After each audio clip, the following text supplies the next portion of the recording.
This is Jacob Cole for Accounting 6100. I chose to do my presentation on the hidden costs of organizational dishonesty. This article intrigued me due to some past work experience, and I could relate to the feelings from an employee perspective. Data is showing that corporate distrust is becoming and continuing to become more common. Managers, CFO, partners are being pushed to make decisions, to be industry leaders, and thus this results in poor choices.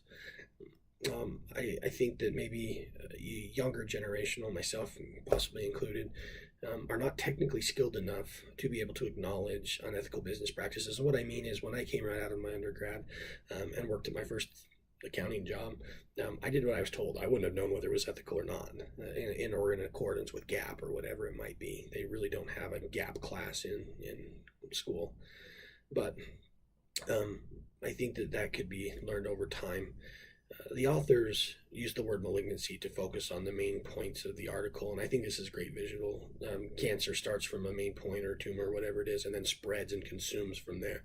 So in this case, the unethical behavior starts at one point and spreads, and I hope that you'll be able to see that visual as we go throughout.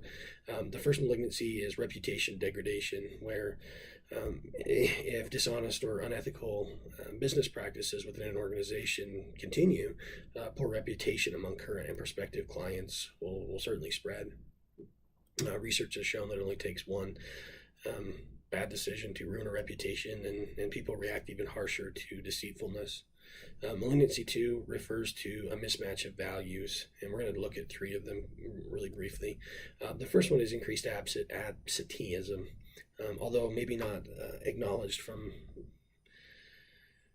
very easily, there's hidden costs associated with this. If an employee's out, you still have payroll expenses for the employee.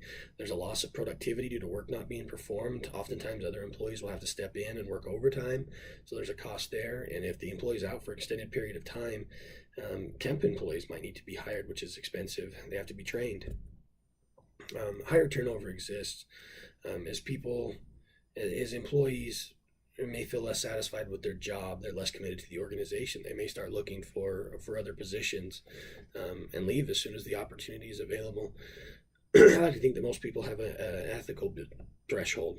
They'll go so far and then no more. And by promoting dishonest business practices, the likelihood of driving more ethical employees into honest companies that value their same ethical standards will increase. And the last thing is job satisfaction and performance. Studies have shown that job satisfaction and productivity is weak for lower skilled careers, but in higher skilled careers, there is a 25% increase in the correlation between job satisfaction and productivity.